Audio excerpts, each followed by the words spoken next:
If you've ever rolled your eyes at the word bold because it feels like it's not for you, stay, because in this episode, I'm going to change that.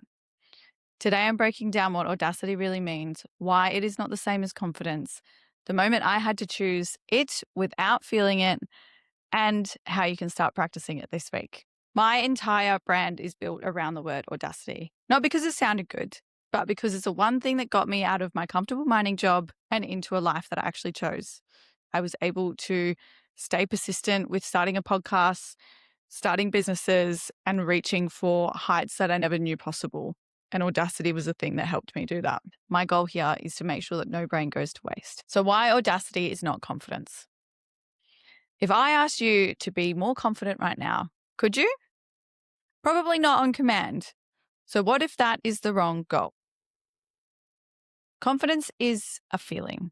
It comes and it goes. It's affected by our sleep, our stress, and how a meeting went. So many things affect it, right?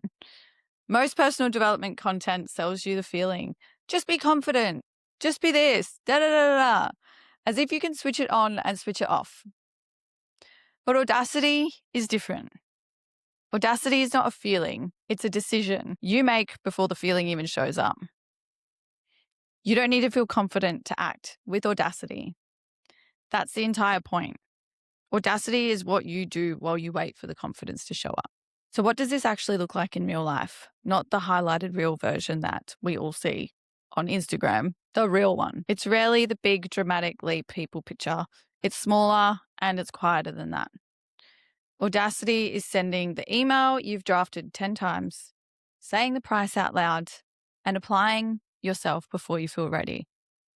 It is all those little moments where you take a bit of courage and push through it and be audacious. It's the unremarkable, repeated choice to act before you feel entitled to.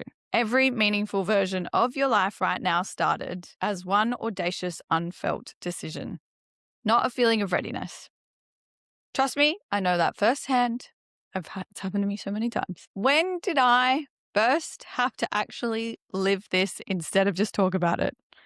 Let me tell you, it's been a bit of a journey. For me, just recently, I have undergone a really complex injury in my foot, leaving me with nerve damage. And I had to have an operation, a couple of operations. And I was working in the mines and I ended up having to leave mining because I wasn't able to wear work boots anymore. So I went through a really, really hard period of my life where I wasn't able to do much exercise. I wasn't able to walk. I had to basically sit at home. And in that period, it gave me a lot of opportunity to sit with my thoughts and, map out actually what I want in life and do all of these other little side projects that I had, kind of ideas on and was going to do, but never actually took a chance on them and did them.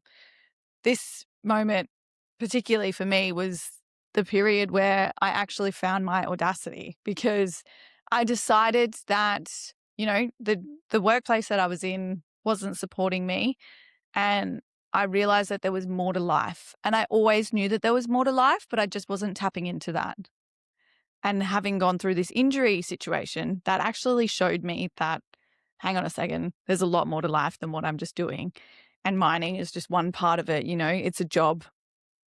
I'm not changing the world. And my old team will remember me saying that when they felt the pressure coming on about this. And, for me, I was like, we're not changing the world. We're not changing lives. We're digging dirt. It's mining. It's always going to be there. It's not the audacious, bold moves that I was wanting to take in my life. This kind of stuff that I'm talking about and doing now, this is me and my audacity. And I'm so here for it. But I wasn't able to find that until I went through this really turbulent point in my life, right? And there was no confidence in those moments. There was a decision that I made on purpose before any evidence that it would actually work. This is the whole brand in one sentence. Audacity first, evidence later. Because you need to have audacity to get the evidence. And I will talk all about evidence and data in some other episodes. Don't you worry about that. But for this one, we're going to focus just on what audacity means and how that plays out. Why does audacity matter more specifically for women? And why am I building an entire brand around this one word, audacity? and for women particularly. Women, I'm talking to all you ladies out there, all you beautiful ladies who are yet to tap into their audacity. This is for you.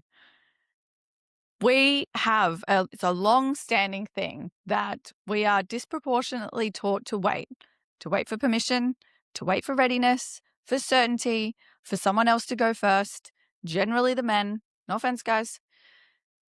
And that conditioning isn't a character flaw. It's actually been trained into us for a long time in a lot of subtle ways. If you look at societal factors, the whole glass ceiling, all of it, I'm not going to go into the history of it. We know the barriers that we have faced as women.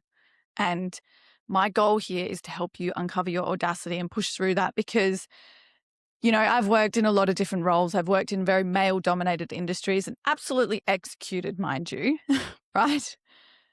But it wasn't just doing it. I had to embody this feeling, this audacious feeling, and really channel that to be able to own it because it's harder for us. And we're so lucky. We get to really, really work for it and prove it. Whereas, there's still a lot of stigma that males can just come in and do it. So it's, we're facing that. And for me, I want to help break free of that and help more women have more audacity and go after what we want in life. For me, audacity is that direct antidote to that conditioning that we faced. It's choosing to go first, creating life on your own terms without waiting for permission that was generally never coming. My whole mission in life is to make sure that no brain goes to waste. And I do that through helping people become audacious and have audacity and take risks and be bold and daring and just dive after it because, for me, we're going to die anyway, right? So we may as well die after we've been pretty audacious and gone after some stuff. And, what's the worst that could happen? In my eyes, it's death. So until that number comes down on us, we may as well live life fully, right? So how you can practice audacity this week. And how do you start? Where do you start? For me, obviously, I'm working on some big things. So I live and breathe audacity, and I'm here to help you uncover that, dive into that. But the biggest thing that I can give you is focus on the small things because audacity isn't a huge thing all the time, every day. It's big, it's bold, it's raw. It's actually not. It's all of the little moments that set us up for the big ones. So it's working on those granular things of what's going to keep us in the right mindset, what is going to keep us on the right path, and how do we keep ourselves aligned to being audacious and working towards the things that we want to work to. Because being audacious and having audacity, just like any other muscle in the body, takes time to build. And you've got to keep working at it. It's not a personality trait. It's something that you build. You build it with reps. And when you keep going with the little reps and the little reps over and over and over, it gets to the big reps. And then you see everything coming together on your story. And then you have the data and the evidence that you have been audacious because you keep working and chipping away at all of these little things to get you to your big audacious goals. So this week, I challenge you to pick one thing that you've been waiting to feel ready for and do it this week, regardless if the feeling shows up. If you're feeling like you need to be confident, scrap that, do it anyway, because confidence does not come from waiting for a feeling to be like, okay, we can go. It comes from just diving into it and doing it. And the more that you show yourself that you can do stuff, the easier it becomes because you collect the data that actually supports that you do the things that you say you're going to do. And I want you to tap into when you do actually feel confident, because that will come after you make the decision and make the choice, right? Or do the action rather. Because that's when you're confident. I want you to also look into what the feeling is like after you have taken the action. Because often that's when our confidence comes in. That's when we actually feel audacious, is after we've done it. And we get that little boost of dopamine of like, okay, we can do the things. This is good. And I want you to notice those feelings and tap into them because that is your audacity speaking to you directly to your soul. And that's the framework this whole thing is built on. So my challenge for you is to have some audacity this week and pick something small and just focus on something small and do it repeatedly.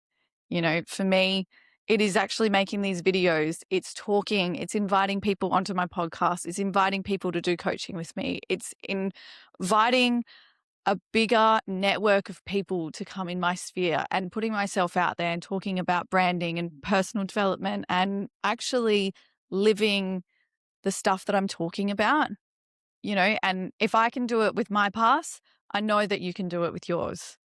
And I want to be the person that can help you discover that.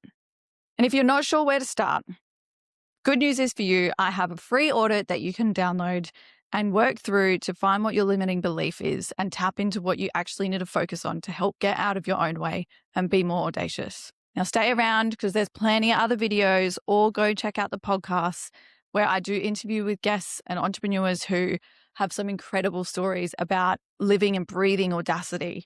And I'd love for you to go hear them.